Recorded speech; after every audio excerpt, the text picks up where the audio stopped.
మనం ధ్యానం చేయబోయే అంశం ఏంటంటే జబూలును నఫ్తాలి.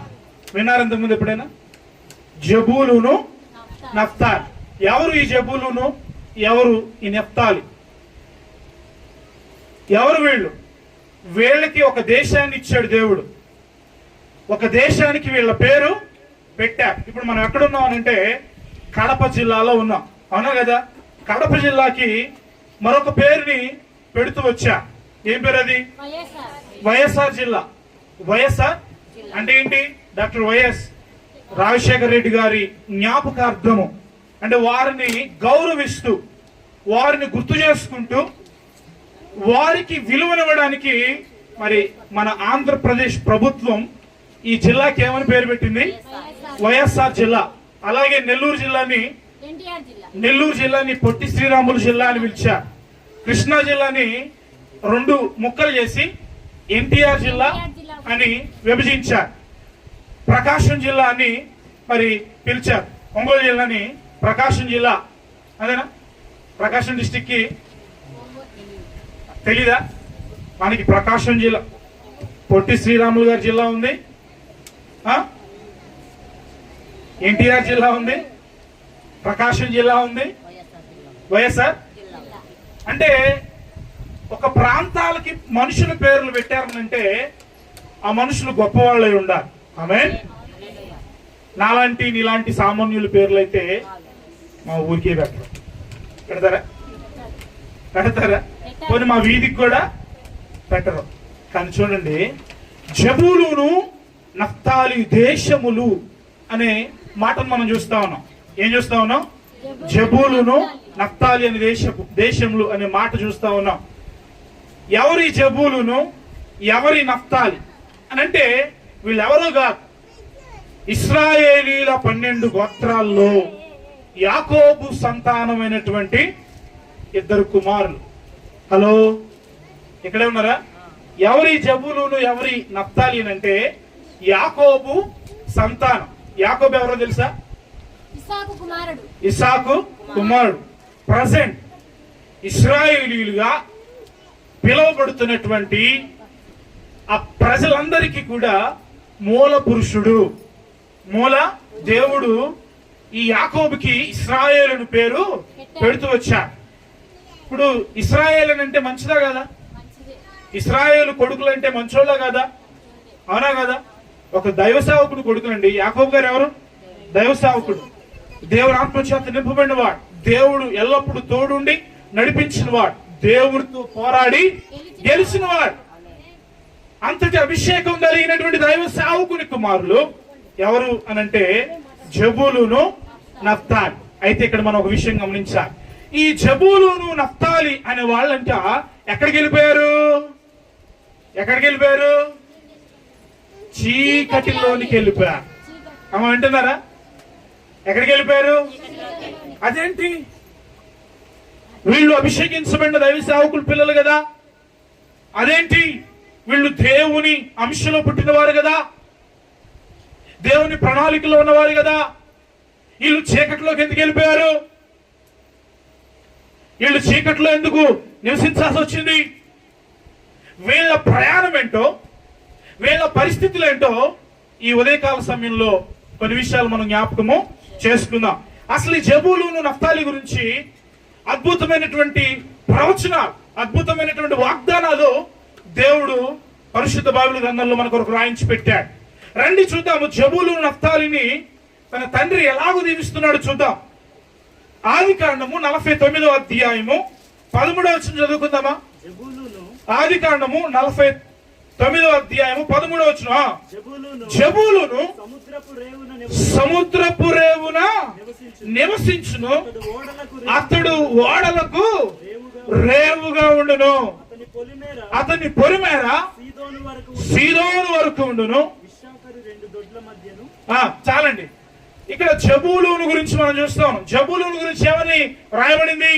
జబూలును సముద్రపు రేవున. హలో, వింటున్నారమ్మా?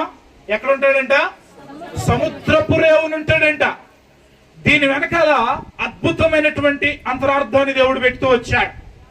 సముద్ర రేవునటువంటి ఏంటి అర్థం తెలుసా? సముద్ర రేవున జీవించడం అర్థం తెలుసా? అసలు సముద్రం దేనికి గుర్తో తెలుసా? సముద్రం దేనికి గుర్తు అని అంటే సముద్రము అపవాదికి స్థావరం. దేనికి స్థావరం? సముద్రము అపవాదికి స్థావరం. సేనా దయాలు పెట్టినవాడు దయాల నుంచి విడిపించబడగానే పందులు ఎక్కడికి వెళ్ళిపోయినాయి? పందులు ఎక్కడికి వెళ్ళిపోయినాయమ్మా? సముద్రంలోకి వెళ్ళిపోయినాయి. ఒకసారి యెషయా గ్రంథము 27వ అధ్యాయము 1వ వచనం చదువుదామా? యెషయా గ్రంథం 27:1. ఆ దినమున యెహోవా గట్టిదై గొప్పదైన బలమైన తన ఖడ్గము చేత పట్టుకొని తీవ్ర సర్పమైన మకరమును, వంకర సర్పమైన మకరమును ఆయన దండించును. చూడండి, మాటను జాగ్రత్తగా వినండి. సముద్రము మీదనున్న మకరమును, వంకర సర్పమైన మకరమును ఆయన దండించిన. స్తోత్రం కలుగును గాక. గడిగా సమలగొడుతూ ప్రభు నామమును మహిమపరచుదాం. హల్లెలూయా. అపవాది గాడి స్థావరం ఏంటంటే అది సముద్రం. ఏంటది? సముద్రం. అయితే నా దేవుడు ఏం చేస్తూ వచ్చాడో తెలుసా? ఈ జబూలూనికి ఏమైనా వాగ్దానం చేస్తూ వచ్చాడు తెలుసా? ఏది అపవాది స్థావరమో, ఏది అపవాదిగాడి సొత్తు, ఏది అపవాదిగాడి స్వాస్థ్యమో అది నా దేవుడు జబూలూనికి అప్పగించాడు. కొట్టు గట్టిగా చప్పట్లు. స్తోత్రం కలుగును గాక. హల్లెలూయా. జబూలూనికి వాగ్దానం చేస్తా ఉన్నాడు. జబూలూను, నువ్వు ఎక్కడుంటావయ్యానంటే నువ్వు సముద్ర రేవునుంటావయ్యా. నీ ఓడలు రేవులు ఆక్రమించుకుంటాయి. నీ సరిహద్దులు సిదోను వరకు వ్యాప్తి చెందుతాయి. ఎంత గొప్ప ఆశీర్వాదము. ఏంటండి? సముద్రం దేని గుర్తు? అపవాది స్థావరం అది. అయితే ఏంటో తెలుసా? ఆ అపవాది స్థావరాన్ని నా దేవుడు శిథిలం చేశాడు. స్తోత్రం కలుగును గాక. మార్క్స్ వార్త 4వ అధ్యాయం 38వ వచనం మీరు చదివితే ఆ అపవాది స్థావరం మీద, సముద్రం మీద నా దేవుడు నిద్రించాడు. గట్టిగా చప్పట్లు కొడుతూ ప్రభు నామమును మహిమపరుస్తాం. హల్లెలూయా. ధోని అమరమున తలగడ మీద ఎక్కడ నిద్రిస్తున్నాడు? ఏది అపవాది గడి స్థావరమో, ఏది అపవాది గడి సొత్తో దాని మీద నా దేవుడు తన పాదాలు మోపుతూ వచ్చాడు. స్తోత్రం కలుగును గాక. ఒకవేళ ఈ మధ్యాహ్న కాల సమయంలో నీ జీవితం కూడా అపవాది చేత బంధించబడి ఉంటే, ఈ మధ్యాహ్న కాల సమయంలో నీ జీవితం కూడా అపవాది కార్యాల చేత బంధించబడి ఉంటే, సముద్రము వంటి పరిస్థితుల్లో నువ్వు ఉంటే నా దేవుడు నీకు వాగ్దానం చేస్తా ఉన్నాడు. నీ మీద పనిచేస్తున్న ప్రతి విధమైన అపవాది కార్యాలని నా దేవుడు లయము చేయబోతున్నాడు. కూడా తమ్ముడు నా దేవుడు అపవాదిని శీఘ్రముగా నీ పాదాల క్రింద ఉంచి తొక్కించబోతున్నాడు. స్తోత్రం కలుగును గాక. తొక్కుతావు, తొక్కించుకుంటావా? చాలా మంది తొక్కించుకుంటారు తొక్కడానికి, అవునా? కానీ నా దేవుడు వాగ్దానం చేస్తున్నాడు, అపవాదిని తొక్కేవాడిగా నుంచాడా. ఆమేన్, ఆమేన్. పిల్లరా, ఏ అపవాది స్థావరం సముద్రం, నా దేవుడు ఆ స్థావరం మీద నిద్రించాడు. ఆ సముద్రం మీద కూర్చున్నాడు. ఆ సముద్రం మీద నడిచాడా లేదా? సముద్రం మీద నడవడం మాత్రమే కాదు, నడిపించాడు. స్తోత్రం కలుగును గాక. ఆయన నడిపించడం మాత్రమే కాదు, అవసరమైతే ఆ సముద్రాన్ని పాయలో చేస్తాడు. కొట్టు చమలు. స్తోత్రం కలుగును గాక. నా దేవుడు నీ జీవితంలో పనిచేసే ప్రతి విధమైన అపవాది కార్యాలని ఆయన పాయలు చేయగలిగిన శక్తిమంతుడు. స్తోత్రం కలుగును గాక. You have to receive. పొందుకుందాం ఒకసారి. ఆమె చూద్దామా? ఇంత గొప్ప వాగ్దానం. ఒకసారి యెషయా గ్రంథము 60వ అధ్యాయము 5వ వచనం చదువుకుందామా? నీవు చూచి ప్రకాశింతువు, నీ గుండె కొట్టుకొని పొంగును. చూడండి చూడండి, మాటను అండర్లైన్ చేసి పెట్టుకోండి. ఒక ప్రవచన రీతికి మాటను నేను మీతో మాట్లాడుతున్నాను. పరిశుద్ధాత్మ దేవుడు మీతో మాట్లాడుతూ ఉన్నారు. ఇదిగో, ఎవరైతే దేవునికి విధేయులవుతారో, ఎవరైతే ఈ పరిశుద్ధ దేవుణ్ణి ఆశ్రయిస్తారో, ఆయన ఏం చేస్తాడో తెలుసా? సముద్ర వ్యాపారాన్ని నీ వైపు త్రిప్పుతాడు. గట్టిగా చప్పట్లు కొడుతూ ప్రభు నామమున మహిమపరుచుదామా. సముద్రాన్ని పాయలు చేయడమే కాదు, సముద్రాన్ని అణిచివేయడమే కాదు, సముద్రాన్ని అణిచి నెమ్మలుండు అని వాగ్దానము చేయడం మాత్రమే కాదు, ఆజ్ఞాపించడం మాత్రమే కాదు, అవసరమైతే ఆ సముద్రంలో ఉన్న సొత్తుని నీ వైపు త్రిప్పుతాడు. స్తోత్రం కలుగునుగా. ఇంగ్లీష్ లో ఏమని ఉంటుంది తెలుసా? The abundance of sea. The abundance అంటే అర్థం తెలుసా? విస్తారమైన ఆశీర్వాదాలు ఆయన నీ వైపు త్రిప్పుతాడు. స్తోత్రం కలుగునుగాక. స్తోత్రం కలుగునుగాక. నా దేవుడు సముద్రం మీద ఆసీనుడైన అపవాదిని ఓడించి అదే సముద్రం మీద సింహాసనం వేసుకున్న గొప్ప దేవుడు అండి. స్తోత్రం కలుగునుగాక. ఈ సముద్రాన్ని ఎవరికి వాగ్దానం చేస్తున్నాడు తెలుసా? జెబూలూనికి వాగ్దానం చేస్తున్నాడు. What a great blessing, what a great ప్రొఫెసీ. ఇంత గొప్ప వాగ్దానాన్ని చెప్పబట్టుకుని ఈ జెబూలూను ఎక్కడికి వెళ్ళిపోయాడో తెలుసా? చీకట్లోకి వెళ్ళిపోయాడు. ఎక్కడికి వెళ్ళిపోయాడు? నఫ్తాలి గురించి ఎవరు వాగ్దానం చేశాడు తెలుసా? 21వ వచనం. నఫ్తాలి, నీవు విడవబడిన లేడి, అతడు ఇంపైన మాటలు పలుకును. ఏంటంటే నఫ్తాలి విడువబడిన, నఫ్తాలి నోట్లోనంట మంచి మాటలు. ఇంపైన మాటలు అంటే ఏంటి? మంచి మాటలు, సువార్త. నఫ్తాలిలో నుంచి దేవుడు ఏం తీసుకొస్తారని మాట్లాడుతూ ఉన్నాడు అంటే, నేను సువార్తం తీసుకొస్తా. విడవబడిన లేడిలాగా బంధించి ఒక్కసారి లేడిని వదిలిపెడితే అది దొరికిద్దా? చెంగుని పరిగెత్తిద్ది. ఎట్లా పరిగెత్తిద్ది? నా దేవుడు నఫ్తాలితో మాట్లాడుతున్నాడు. నఫ్తాలి, నేను నిన్ను ఎట్లా ఉంచుతానో తెలుసా? నీవు సువార్తను మోసుకొనిచో, నువ్వు పరిగెత్తుతావయ్యా. నీ సువార్తను, నా సువార్తను ప్రకటించేవారు నీలో నుండి వస్తారని దేవుడు వాగ్దానం చేస్తున్నాడండి. ఎంత గొప్ప ఆశీర్వాదం! అవునా కదా? మంచి ఆశీర్వాదమా కదా? గొప్ప ఆశీర్వాదమా కదా? మరి ఇంత గొప్ప ఆశీర్వాదం పొందుకున్న ఈ నఫ్తాలి ఎక్కడికి వెళ్ళిపోయాడండి? చీకట్లోకి వెళ్ళిపోయాడు. ఇక్కడ నేను మాటలు మీతో చెప్పాలని ఆశపడుతున్నాను. నాకు ప్రవచనం ఉందండి, నువ్వు చంకలు గుర్తుకుంటే సరిపోదు. నా వాళ్ళు అర్థమవుతున్నాయా? దేవుడు నాకు వాగ్దానం చేశాడండి, నువ్వు సతికిలు పెడితే సరిపోదు. నీకు చేసిన వాగ్దానం కొరకు నువ్వు నిలబడగలగాల. నువ్వు నిలబడకపోతే దేవుడు నీ కొరకు పనిచేయడు. చేస్తాడా? దేవుడు నాకు వాగ్దానం చేశాడండి, దేవుడు చేస్తాడండి. అవ్వదు పని. అయితే ఇప్పుడు ఇశ్రాయేలీయులకి వాగ్దత్త దేశాన్ని, కానాను దేశాన్ని ఏం చేశాడు? వాగ్దానంగా ఇస్తానని చెప్పాడు కదా. మరి అట్నే ఇచ్చాడా? ఎన్ని సంవత్సరాలు పెట్టింది? దేవుడు ఇస్తానన్నాడు కదా, చిటికేసి అక్కడ వాళ్ళ మాయం చేసి ఇక్కడ తీసుకురావచ్చుగా. తీసుకురావచ్చా లేదా? సముద్రం మీదే నడిపించింది దేవుడు, సముద్రాన్ని పాయాలు చేసిన దేవుడు అక్కడ వాళ్ళ మాయం చేసి ఇక్కడ తీసుకురాలేడా? మరి ఎందుకు చేయలా? ఎందుకు చేయలేదు చెప్పనా? ఐగుప్తులు వాళ్ళ పని ఏంటో తెలుసా? ఇటుకలు తయారు చేయటం. ఇటుకలు తయారు చేయటం వచ్చిన వాళ్ళకి యుద్ధం చేయటం నేర్పించాడు. గట్టిగా చప్పట్లు కొడుతున్నాడు. ఏం నేర్పించాడు? యుద్ధం నేర్పించాడు. 40 సంవత్సరాల అరణ్యంలో యుద్ధాన్ని దేవుడు నేర్పించాడు. నేను అంటాను, వాగ్దానం ఉంది కదండి అయిపోతులే అంటే కుదరదు. యుద్ధం చేయటం నేర్చుకోవాలి. ఆమేన్. నీ వాగ్దానం కొరకు నువ్వు పోరాడాలి. ఇందాక నా ఫ్రెండ్తో చెప్తా ఉన్నాను, దేవుడు పులివెందుల్లో అద్భుతమైన సంఘాన్ని అన్నయ్యకి ఇచ్చాడు. కృపరాజయ్య గారు ఎంతో భారంతో కట్టారండి. నాతో అంటూ ఉంటే నేను అవునన్నా భారంతో దైవ సేవకుడు ఇక్కడికి పంపబడ్డాడు. ఆమేన్.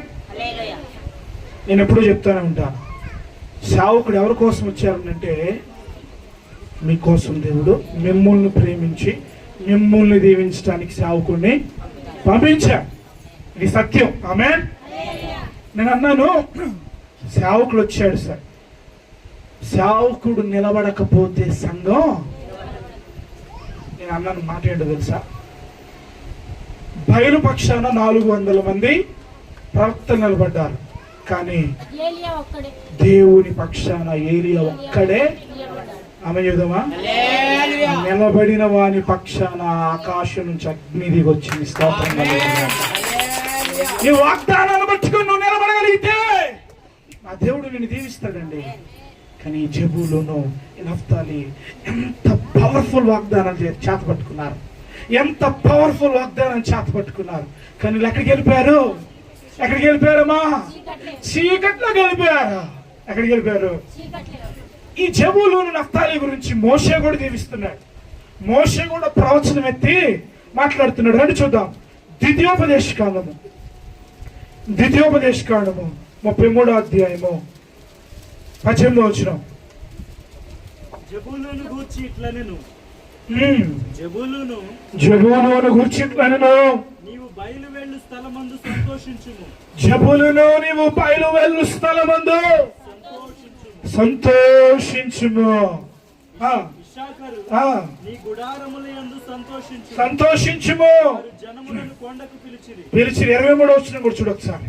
నఫ్తాలి గూర్చి ఇట్లనెను, కటాక్షము చేత తృప్తి నొందిన నఫ్తాలి యెహోవా దీవెన నింపబడిన నఫ్తాలి, పశ్చిమ దక్షిణ దిక్కులకు నీవు స్వాధీనపరుచుకుందో గడిగా చెప్పబడదు. ప్రభునామమును మహిమపరచుదాం.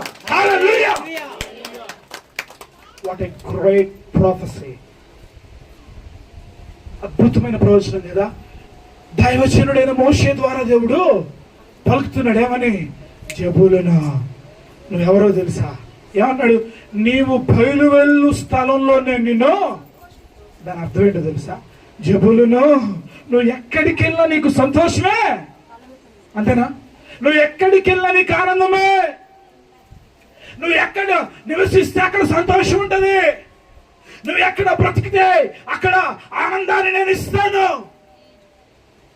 అన్న వాగ్దానాన్ని దేవుడు, అన్న ప్రవచనాన్ని దేవుడు ఇచ్చాడు. కానీ ఎక్కడికి వెళ్ళిపోయాడు?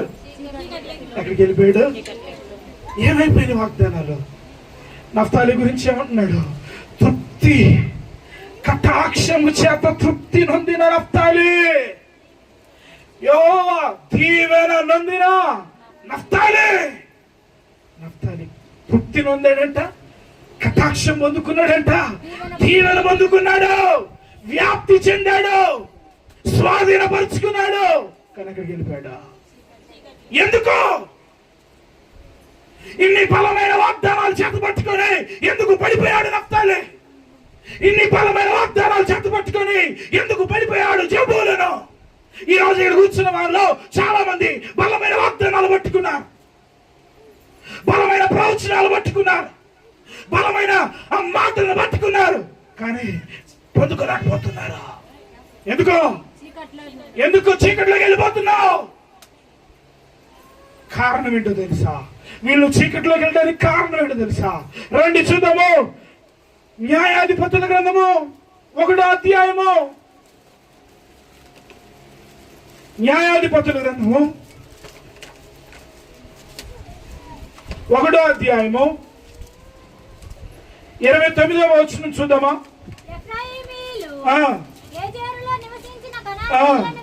వెళ్ళగట్టలేదు. గెజేరులో కానానీయులు వారి మధ్య నివసించిరి. జెబూలూనీయులు కిత్రోను నివాసులను నహలోలు నివాసులను వెళ్ళగొట్టలేదు. కనానీయులు వారి మధ్య నివసించి వారికి వెట్టి పనులు చేయవారైరి. అషేరీయులు, అక్కో నివాసులు, సీదోను నివాసులు, అహలోబు వారిని, అజీబు వారిని, హెల్బా వారిని, అఫేకు వారిని, రెహాబు వారిని, అషీరులు దేశ నివాసులైన కానీయులను వెలగొట్టుక వారి మధ్య నివసించిరి. నఫ్తానీయులు బెత్షెమెషు వారిని, బేతనాతు వారిని వెళ్ళగొట్టలేదు. దేవుడు ఏమని చెప్పాడు తెలుసా? ఓ నఫ్తాలి, ఓ జెబూలూను, నువ్వు ఎక్కడికైతే వాగ్దానాన్ని స్వతంత్రించుకోవడానికి వెళ్తున్నావో ఆ కానాను దేశంలోనికి నువ్వు వెళ్ళిన తర్వాత ఆ కానానీయులతో నువ్వు కలవడానికి వీలేదు. ఆ కానానీయుల్ని నీ మధ్య ఉండడానికి వీలేదు. వారి పశువులు నా దగ్గరికి తీసుకురావడానికి వీలేదు అని ఖండితంగా దేవుడు వాగ్దానం చేసిన వీళ్ళు ఏం చేశారు తెలుసా? వెళ్ళగొట్టమన్న వారిని వెళ్ళగొట్టకుండా వారి మధ్యలో పెట్టుకున్నారండి. వీళ్ళ పతనానికి కారణం ఏంటో తెలుసా? వీళ్ళు చీకటిలోకి వెళ్ళడానికి కారణం ఇదే. అన్ని వాగ్దానాలున్నా, అన్ని ప్రవచనాలున్నా, బలమైన దీవెనలున్నా ఆ దీవెనలు వీళ్ళ నెత్తి మీదకి రాకుండా చేస్తా, ఆ ఆశీర్వాదాలు వీరి కుటుంబాల్లోనికి రాకుండా చేస్తుంది ఏంటో తెలుసా? ఇదే. ఏంటి? దేవుడు వెళ్ళగొట్టమన్నది వారి జీవితంలో వెళ్ళగొట్టట్లేదు. అర్థమవుతుందా? కొన్ని దేవుడు మన జీవితాల్లో నుంచి తీసేయమంటాడు. కొంతమంది మనుషులు తీసేయమంటాడు, కొన్ని పరిస్థితులు తీసేయమంటాడు, కొన్ని ఆలోచనలు తీసేయమంటాడు. మనం ఏం చేస్తాం తెలుసా? దేవుడు తీసేయమన్న దాన్ని గట్టిగా పట్టుకుంటాం. నాకు అర్థమవుతుందా? అని అర్థమవుతుందా? దేవుడు వద్దన్న దాన్ని గట్టిగా పట్టుకుంటాం. దేవుడు వద్దన్న దాన్ని పట్టుకుంటే ఏ వ్యక్తి అయినా ఆశీర్వదించబడతాడా? దేవుడు వద్దన్న దాన్ని పట్టుకుంటే ఏ వ్యక్తి అయినా ఆశీర్వదించబడతాడా? లేదు. నా ప్రియ దేవుని సంగమా, ఈ మధ్యాహ్న కాల సమయంలో ఈ షాలోము ప్రార్థనా మందిరంలో దేవుడు నీతో మాట్లాడుతూ ఉన్నాడు. నీవు దీవించబడకపోవడానికి గల కారణము, వాగ్దానాలు నీకున్నా అవి నెరవేర్చబడకపోవడానికి గల కారణము, నీ జీవితము అపవాది చేతుల్లోనికి చీకటిలోనికి వెళ్ళడానికి గల కారణము ఏంటంటే దేవుడు వద్దన్నది నీ జీవితాలను పెట్టుకుంటున్నావు. తీసేయి. అద్భుతాలు జరిగింది. క్రైస్తవ జీవితంలో ఎంత సులువో తెలుసా? దేవుడు వద్దన్నే మన జీవితాల్లో తీసేయాలి, దేవుడు చెయ్యమన్నే. నిర్గమాకాండము, నేను చకచక ముందుకు వెళ్ళిపోతున్నాను. నిర్గమాకాండము చివరి అధ్యాయము, నిర్గమాకాండము చివరి అధ్యాయము 40వ అధ్యాయము 34వ వచనం చూద్దామా?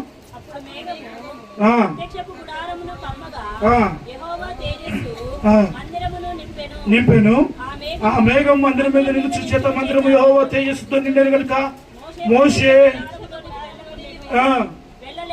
వెళ్ళలేకుండాను. మేఘము మందిరం మీద నుండి పైకి వెళ్ళినప్పుడల్లా ఇశ్రాయేలీయులు పోయి ఈ మాటను అండర్లైన్ చేసుకోండి.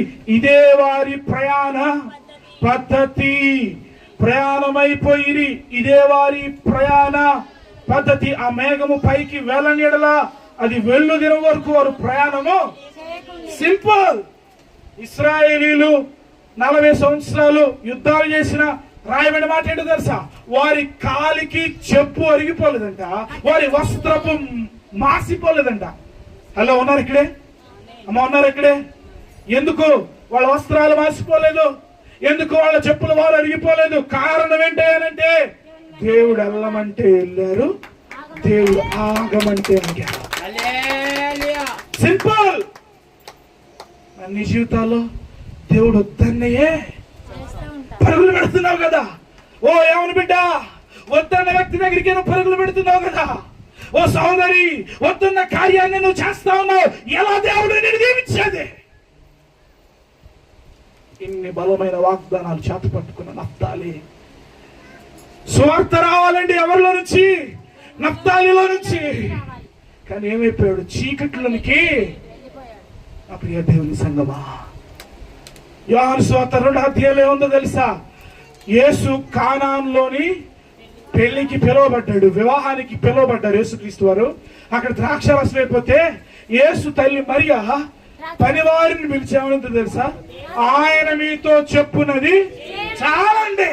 ఆయన చెప్పింది చేస్తే అద్భుతాలు జరిగి గట్టిగా చప్పలు కొడతాం. ప్రభునామం మహిమపరచుదాం. ఆయన చెప్పింది చేస్తే రంగు రుచి చిక్కదనము వాసన లేని నీళ్ళు రంగుతో నింపబడతాయి. గట్టిగా చప్పలు స్తోత్రం కలుగును గాక. వాసనతో నింపబడతాయి, రుచితో నింపబడతాయి. పనికి రానివి విలువైన వాటిగా చేయబడతాయి. కొట్టు చప్పట్లు స్తోత్రం కలుగును. ఆయన చెప్పింది చేస్తే చాలు. ఓ షాలోం ప్రార్థన మందిరమా, పరిశుద్ధాత్మ దేవుడు నీతో మాట్లాడుతున్నాడు. ఆయన నిన్ను దీవించాలని ఆశపడుతున్నాడు. నువ్వు ఆయన చెప్పింది చేయి, నీ జీవితాల్లో నీళ్లు రసంగా మార్చబడబోతా ఉన్నాయి. నమ్మడిగా చదవకూడదు. ప్రభు నామమున మహిమపరచుదాం. ఆగమన్నప్పుడు వెళ్ళమన్నప్పుడు వీళ్ళు ఏం చేశారు తెలుసా? వారిని వెళ్ళగొట్టక వారితో కలిసిపోయి వారి కుమార్తెల్ని వీరి కుమారులకి ఇచ్చి చేసుకున్నారు. వీరి కుమారులను వారి కుమార్తెలకు ఇచ్చి చేశారు. ఎలా మారిపోయారనంటే బంధువులైపోయి ప్యాగన్ వరల్డ్, విగ్రహారాధికులైపోయారు. కానానీయుల దేవతలను వీరు కూడా పూజించడం. దేవుడు నేను విగ్రహారాధనని వ్యతిరేకిస్తున్నాను అంటే ఇక్కడ మీరు అర్థం చేసుకోవాల్సిన విషయం ఏంటో తెలుసా? బయట మన హైందవ సహోదరులు చేసే విగ్రహారాధన కాదు ఇది. అదే ఇది మావులు చేసే ఆ ప్రతిమలకి చెట్లకు చేసే విగ్రహారాధన కాదు. దేవుడు ఇక్కడ చెప్తున్న విగ్రహారాధన ఏంటంటే ఆ దేవాది దేవుణ్ణి. ఏ దేవాది దేవుణ్ణి? ఆకాశ మహాకాశముల్ నిన్ను పట్టజాలవయ్యా, ఈ భూమి నీకు పాదపీఠమైనదయ్యా. ఏంటి? ఆకాశ మహాకాశములు పట్టజాలం దేవుణ్ణి ఒక రూపంలోనికి తీసుకొచ్చి ఇదే ఆ దేవుడు అని చెప్పే విగ్రహం ఉందే, అది నా దేవుడు ఇష్టపడట్లా. ఇది అర్థమైంది. బైబిల్ చెప్పిన విగ్రహారాధన వేరు, ప్రజెంట్ సమాజంలో నడుస్తున్నా. మీకు అర్థమవుతుందా? దేవుడు వద్దన్న విగ్రహారాధన ఏంటో తెలుసా? అంటే అయిచేయమని కాదు, దేవుడి దృష్టిలో అసహించబడిన విగ్రహారాధన ఏంటంటే వీళ్ళు ఏం చేస్తున్నారు తెలుసా? మమ్మలను ఐగుప్తు నుంచి రప్పించిన యెహోవా ఇదే అని ఒక తోడం చేసుకున్నారా. ఆ గొప్ప దేవుణ్ణి ఎందుకు ఉపయోగం లేని వాటితో ఆయన మహిమను తీసేశారండి. నీ జీవితంలో ఆ దేవుని మహిమను తీసేస్తున్నావేమో తండ్రి. నీ జీవితంలో దేవుని మహిమను పోగొడుతున్నావేమో. ఒక్కసారి పరీక్షించుకో. వీళ్ళు ప్యాగన్ వరల్డ్, వారిలో ఒకరి వారిగా మారిపోయారు. దేవుడు ఏం చేస్తూ వచ్చాడు తెలుసా? వీరు వారిలో ఒకరి వారిగా అయ్యేసరికి వీళ్ళ పరిస్థితి ఎంత అధ్వానంగా ఉందంటే రాజుల మొదటి గ్రంథము 9వ అధ్యాయము 10వ వచనం నుంచి 14వ వచనం వరకు చదువుదాం.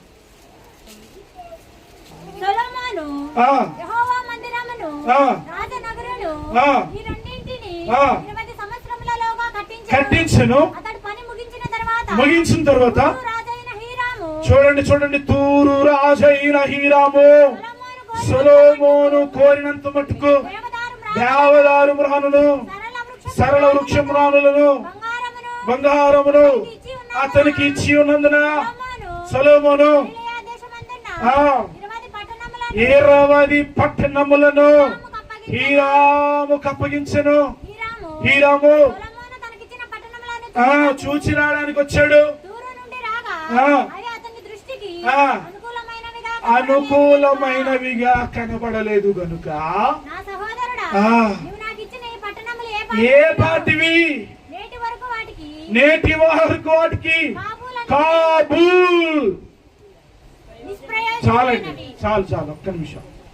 ఇక్కడ జరిగిన కథ ఏంటంటే సొలొమోను మందిరాన్ని కడతా ఉంటే హీరామురాజు ఏం చేశాడు తెలుసా?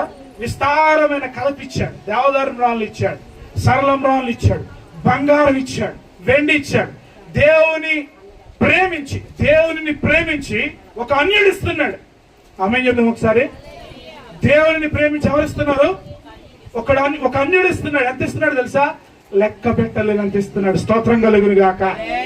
హల్లెలూయా. నేను మాట చెప్పకూడదు కానీ దేవుని ఆత్మ ప్రేరేపిస్తా ఉన్నాడు. మీరు మంచోళ్ళు.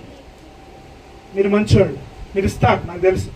దేవునిని ప్రేమించని ఒక అన్యుడే దేవుని కొరకు విస్తారంగా గుప్పిలిప్పితే, దేవునిని ప్రేమించే మనము ఎంత ఇవ్వాలి? స్తోత్రం చెప్పొచ్చు ఒకసారి. హల్లెలూయా. ఈ హీరాము చేసిన దానికి ప్రతిగా సొలొమోను ఏం చేశాడు? సొలొమోను ఏం చేశాడు తెలుసా? అతనికి కొన్ని పట్టణాలను ఇచ్చాడు. ఎన్ని పట్టణాలమ్మా? 20 పట్టణాలు ఇచ్చాడు. ఆ 20 పట్టణాల్లో ఈ జబూలూను ప్రాంతం ఒకటి, నఫ్తాలి ప్రాంతం ఒకటి, గలిలయ ప్రాంతం ఒకటి. వింటున్నారా? పట్టణాలు అంటే అర్థం ఏంటి? ఇప్పుడేనంటే పెద్ద పెద్ద బిల్డింగ్లు ఉంటే, పెద్ద పెద్ద బిల్డింగ్లు ఉంటే పట్టణాలు. మరి ఆ రోజుల్లో పట్టణం అంటే ఏంటో తెలుసా? సముద్ర వాణిజ్యం ఉండాలి. ఇప్పుడంటే ట్రక్కుల్లోనూ ట్రాక్టర్లోనూ దాంట్లో మనకు కావాల్సినవన్నీ తీసుకొచ్చేస్తున్నారు. మరి ఆ రోజుల్లో ఒక దేశం నుంచి ఇంకో దేశానికి ముడి సరుకులు రావాలంటే ఎలా రావాలి? సముద్రంలో నుంచి రావాలి. సముద్రం మీద, అవునా కదా? మన భారతదేశానికి దారి కనుక్కున్న ఎవరో తెలుసా? Vasco da Gama. ఎవరు? ఎలా కనుక్కున్నాడు తెలుసా? సముద్రం మీదే. సముద్రమే ప్రయాణం. ఆనాడు పట్టణాలంటే సముద్రం ఉండాలి, వాణిజ్య వ్యాపారం ఉండాలి. ఆయా ప్రాంతాల నుంచి ముడి సరుకులు తెచ్చి పట్టణాల్లో అమ్మాలి. అంటే దీని అర్థం ఏంటో తెలుసా? చుట్టుపక్కల ఉన్న పల్లెలకి ఆ పట్టణం దిక్కవాలి. ఏంటి? ఆ పట్టణం దిక్కవాలి. ఈ ఇంత గొప్ప పట్టణాలు సొలొమోను అనుకుంటున్నాడు, ఇంత బంగారం ఇచ్చాడు కదా. ఇప్పుడు బంగారం ఇచ్చిన వ్యక్తికి మంచి గిఫ్ట్ ఇద్దాం అనుకుంటాడు, పిచ్చి గిఫ్ట్ ఇద్దాం అనుకుంటాడా? ఈ సొలొమోను అనుకున్నాడు, నేను ఈ యొక్క హీరాముకి మంచి గిఫ్ట్ ఇస్తున్నాను అనుకున్నాడు. ఏంటి? మంచి గిఫ్ట్ ఇస్తున్నానని ఈ గలిలయని, ఈ జబూలూని, ఈ నఫ్తాలిని తీసుకొచ్చి ఇచ్చాడు. అయితే ఈ రాజు వచ్చి ఆ ప్రాంతాన్ని చూసి ఏమంటున్నాడు తెలుసా? ఎందుకయ్యా ఇవి? ఏం చేసుకుని వీటితో? ఏంటి? ఎందుకయ్యా ఏం చేసుకుని? ఇవి ఏ పాటివి? ఇవి కాబూల్. ఏంటండి కాబూల్ అంటే? నిష్ప్రయోజనమైనవి. హీరామరాజు అంటున్నాడు ఏమని? ఈ గలిలయ ప్రాంతము, ఈ జబూలూను ప్రాంతము, ఈ నఫ్తాలి ప్రాంతము ఎలాగ ఉండిపోయింది అంట? ఎలా కనిపిస్తా ఉన్నాయి? నిష్ప్రయోజనమైన వాటిగా కనిపిస్తా ఉన్నాయి. నిష్ప్రయోజనమైనవిగా, అనుకూలము కాని వాటిగా, ఉపయోగము లేని వాటిగా, ఏ పాటివిగా హీరామరాజు కనిపిస్తా ఉన్నాయి. అయితే ఇక్కడ ఒక అద్భుతమైన మాట చెప్పనా? ఈ గలిలయ, ఈ నఫ్తాలి, జబూలును హీరామరాజుకి నిష్ప్రయోజనమైనవే గాని నా రాజుల రాజు కోరుకున్న ప్రాంతాల కొట్టు గట్టిగా చెప్పండి. హల్లెలూయా. ఒకే స్వార్థ 4 అధ్యాయాలు ఎక్కడికి వెళ్తున్నాడు దేవుడు? ఆయన నజరేతును విడిచి గలిలయ ప్రాంతానికి వెళ్తున్నాడు. స్తోత్రం కలుగును గాక. నీ జీవితంలో నీవు కూడా ఇదే పరిస్థితిలో ఉన్నావేమో తల్లి. ఎలాంటి పరిస్థితి? విడవబడిన పరిస్థితి. నీ కుటుంబం నిన్ను పనికిరాందాలాగా చూస్తుందేమో. నీ కుటుంబం నిన్ను నిష్ప్రయోజన వ్యక్తిగా చూస్తుందేమో. అక్క, నీ భర్తకు నువ్వు పనికిరాందానిగా కనిపిస్తున్నావేమో. తల్లి, నీ కొడుకు నువ్వు పనికిరాందానిగా కనిపిస్తున్నావేమో. తమ్ముడు, నీ ఇంట్లో నువ్వు ఉపయోగం లేని వాడిగా కనిపిస్తున్నావేమో. కొన్నిసార్లు నీకు తిండి పెట్టడం కూడా దండగాని అనుకుంటున్నారేమో. అయితే నా దేవుడు నీతో మాట్లాడుతున్నాడు. మనుషులు నీకు అక్కర్లేదు కానీ, మనుషులకు నువ్వు అక్కర్లేదు కానీ నా దేవుడు నిన్ను కోరుకుంటున్నాడు. పట్టు చప్పట్లు స్తోత్రం కలుగును గాక. మనుషులు రాజు వద్దన్నాడు కానీ రాజుల రాజు కోరుకున్నాడు. మనుషులందరూ నిన్ను విడిచిపెట్టుండొచ్చు ఈ ఉదయకాల సమయంలో. మనుషులందరూ నిన్ను పక్కన పెట్టుండొచ్చు ఈ ఉదయకాల సమయంలో. మనుషులందరూ నిన్ను పక్కన పెట్టినా నీ దేవుడు నిన్ను కోరుకుంటున్నాడు. స్తోత్రం కలుగును గాక. మనుషులు నీ చేయి విడిచినా నీ దేవుడు చేయబట్టుకుంటున్నాడు. స్తోత్రం కలుగును గాక. వీళ్ళు చీకట్లో వెళ్ళిపోయారు. ఎక్కడికి వెళ్ళిపోయారు? ఈ రామరాజు వద్దన్నాడు, పనికి రానివన్నాడు. ఆయన మారాలి. వీళ్ళు మారాలా వద్దా? రాజు వద్దన్నాడు, మమ్మల్ని మేము ఎంత దరిద్రమైన స్థితిలో ఉన్నామో అని మారాలా వద్దా? చెప్పండి అమ్మా. బుద్ధి తెచ్చుకోవాలా వద్దా? తెచ్చుకున్నారా? తెచ్చుకోవాలా? అదే జీవితం జీవించారు.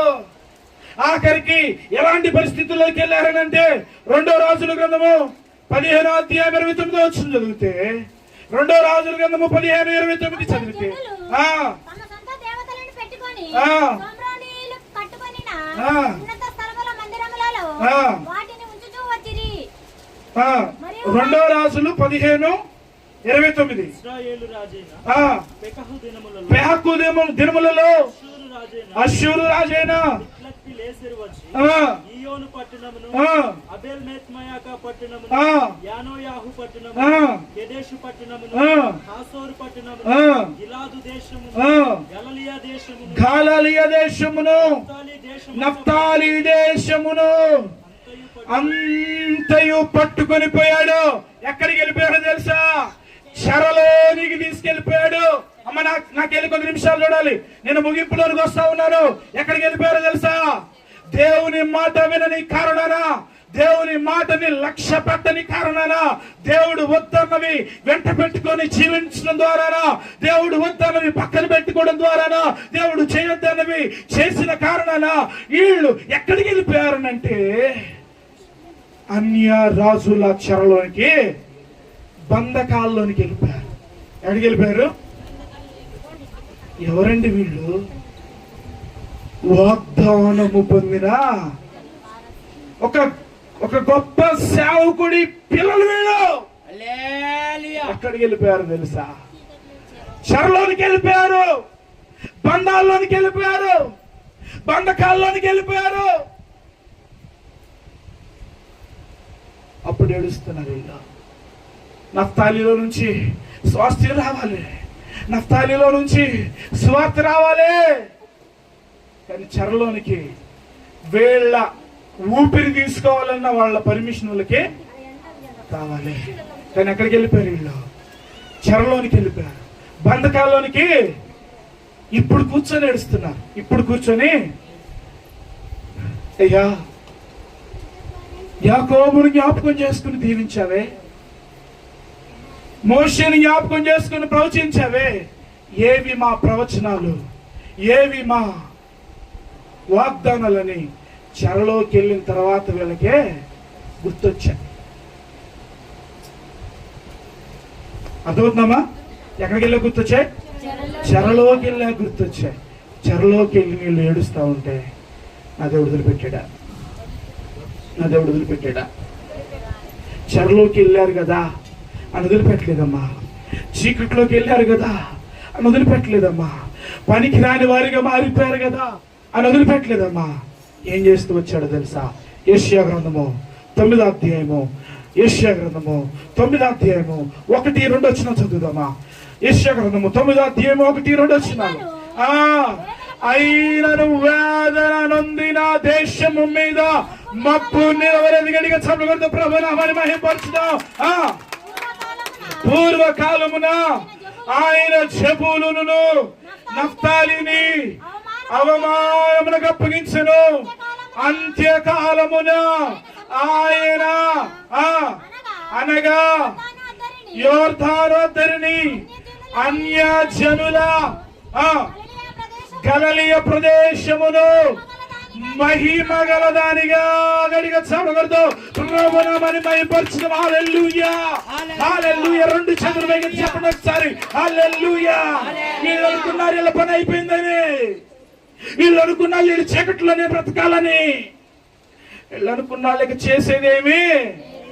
నా దేవుడు వారి మీద మబ్బు తొలగించాడు. గడిగా స్తోత్రం చేద్దాం ఒకసారి. ఈ మధ్యాహ్న కాల సమయంలో నీ మీద ఏ మబ్బు కమ్ముకుందో నాకు తెలియదు బిడ్డ. ఏ మబ్బుతో నువ్వు నింపబడ్డావో, ఏ మబ్బుతో నువ్వు కమ్మబడ్డావో, ఏ మబ్బు నిన్ను వేదనకి గురి చేస్తా ఉందో, పరిశుద్ధాత్మ దేవుడు నీతో మాట్లాడుతా ఉన్నాడు. నీ వేదన మబ్బుని నా దేవుడు తీసి వేస్తా ఉన్నాడు. గడిగా చదవదు ప్రభు నామమున మబ్బు నిలవలేదు. చీకటి కమ్మించే మబ్బు నీ మీద నిలవకుండా నా దేవుడు చేయబోతున్నాడు. గడిగా స్తోత్రం చేద్దామా, స్తోత్రం చేద్దామా.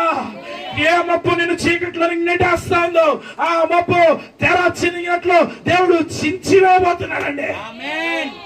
గట్టిగా చప్పట్లు కొట్టండి. మబ్బు నిలవలేదు, నీ వేదన దేవుడు నిలవనీయడండి. అనుకోవచ్చు అన్న అంతా అయిపోయిందన్నా, నా జీవితం అంతా అయిపోయిందన్నా, ఏమీ లేదన్నా, నా బ్రతికి అయిపోయిందన్నా. బ్రతుకు అయిపోయిన నీ జీవితాన్ని, మూడు బారిన నీ జీవితాన్ని మరలా చిగురింప చేయగలిగిన దేవుడు నా దేవుడు. గట్టిగా స్తోత్రం. ఒకప్పుడు నా జీవితం అంతా అయిపోయిందండి, చీకటిలోకి వెళ్ళిపోయాను. కానీ నా దేవుడు నా మీద మబ్బు నిలిచి ఉండనీయలేదు. స్తోత్రం చేద్దామా, స్తోత్రం చేద్దామా. ఈ మధ్యాహ్న కాల సమయంలో ఓ షాలోమ్ ప్రార్థనా మందిరమా, నీ మీద ఏ మబ్బు ఉందో నాకు తెలీదు. నా దేవుడు ప్రవచనం ఎత్తి నీతో మాట్లాడమని చెప్తా ఉన్నాడు. దేవుడు వద్దన్న దాన్ని నువ్వు వదిలిపెట్టి దేవుడు చేయమన్న దాన్ని చేస్తూ దేవుని నువ్వు పట్టుకోగలిగితే నీ మీద ఉన్న మబ్బు నాయన తొలగించబోతా ఉన్నాడు. కొట్టు గట్టిగా చప్పట్లా. మనుషులకు నువ్వు అక్కర్లా, మనుషులు నేను వద్దని పక్కన పెట్టేశారు, కన్నా రాజు నిన్ను కోరుకుంటున్నాడు. కొట్టు చప్పట్ల స్తోత్రం కలుగును గాక.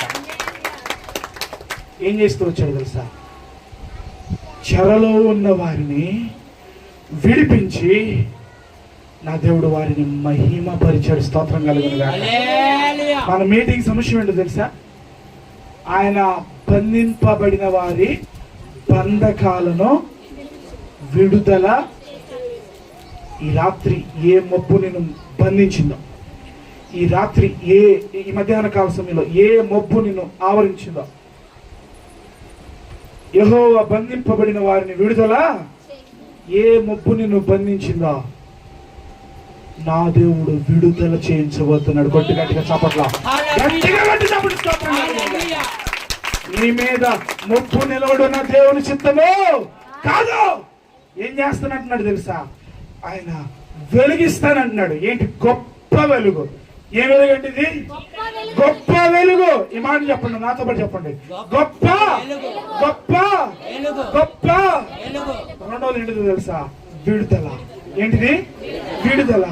నువ్వు ఆయన దగ్గరికి రాగలిగితే, నువ్వు ఆయన దగ్గరికి రాగలిగితే, ఆయన పట్టుకోగలిగితే గొప్ప విడుదల నీకు దేవుడు ఇవ్వబోతా ఉన్నాడు.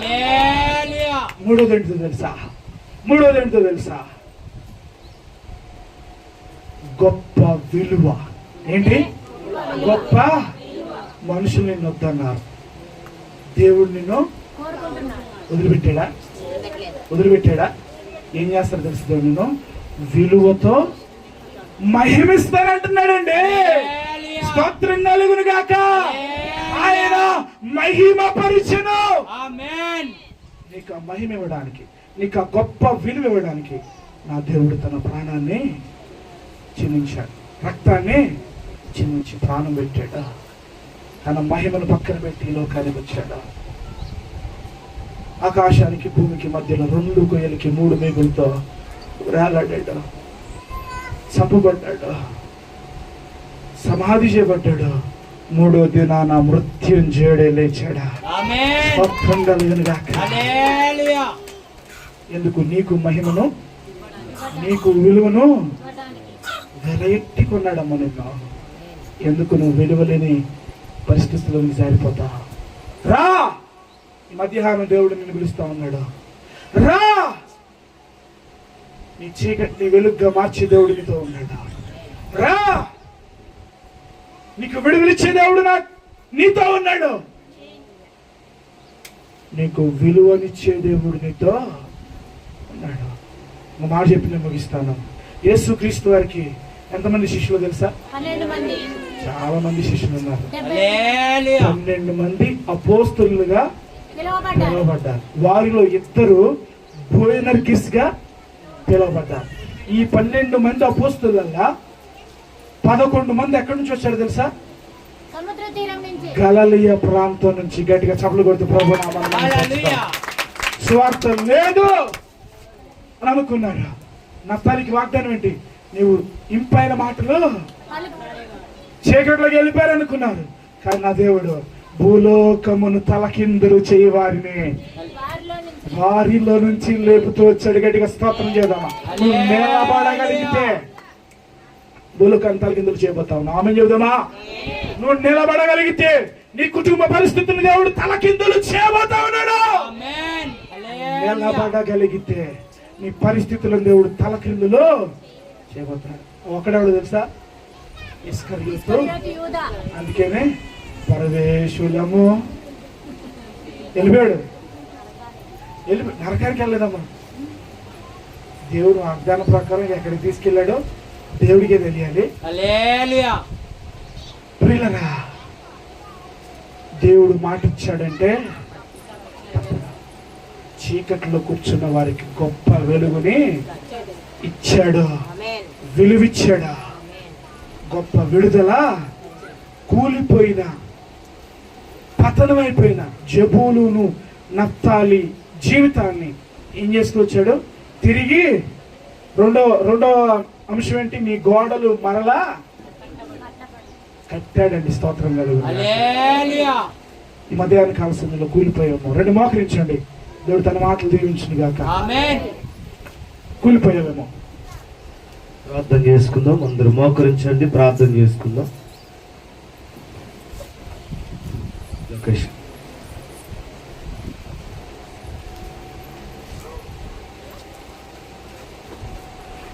నీ వాళ్ళు అనుకున్న వాళ్ళు నేను వదిలిపెట్టారేమో, కన్నా దేవుడు నేను కోరుకుంటున్నాడు. దేవా, నీకు నేను ఇష్టడుగా జీవిస్తానయ్యా. నా జీవితంలో నువ్వు వద్దన్నది నేను మారిస్తాను. నువ్వు నాకు కావాలయ్యా. నా జీవితాన్ని వెలుగ్గా చేయవా. చెప్పబడిన మాటలు పరిశీలన చేసుకుందాం. వెలుగ్గా చేయవా. ఉన్నారు ఎవరైనా ఉంటే లేచి నిలబడండి. మీకోసం దైవ సేవకులు ప్రార్థన చేస్తారయ్యా. నా జీవితమే చీకట్లోకి వెళ్ళిపోయిందయ్యా. ఈ వాక్యం నాకే. నేను వెలుగులోనికి రావాలా. గొప్ప విజయం నా జీవితంలో నేను చూడాలా. విలువ నాకు కావాలా. విడుదల నాకు కావాలా. ఈ మధ్యాహ్న కాల సమయంలో నా మీద ఉన్న మొప్పు తొలగిపోవాలా యేసునామములో అన్నవాళ్ళు ఉంటే రండి.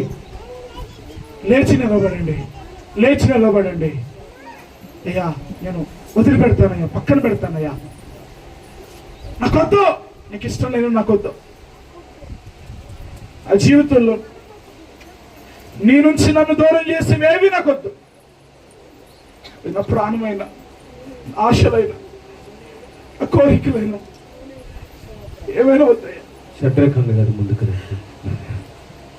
బ్రతుకుతానయ్యా నీకోసం. చిన్న తీర్మానం తల్లి. బ్రతుకుతానయ్యా. నా జీవితంలో వెలుగు నింపవా. ముందుకు వెళ్ళగలేకపోవటానికి కారణం, నా జీవితంలో నేను ఆగిపోవటానికి గల కారణం, నీ ఆశీర్వాదాన్ని పొందుకోలేకపోవటానికి కారణం, వెలుగు నింపవా. వద్దన్నవి నేను చేస్తున్నానయ్యా. చేయాల్సింది చేయట్లేదు, చేయకూడనివే చేస్తూ ఉన్నానయ్యా.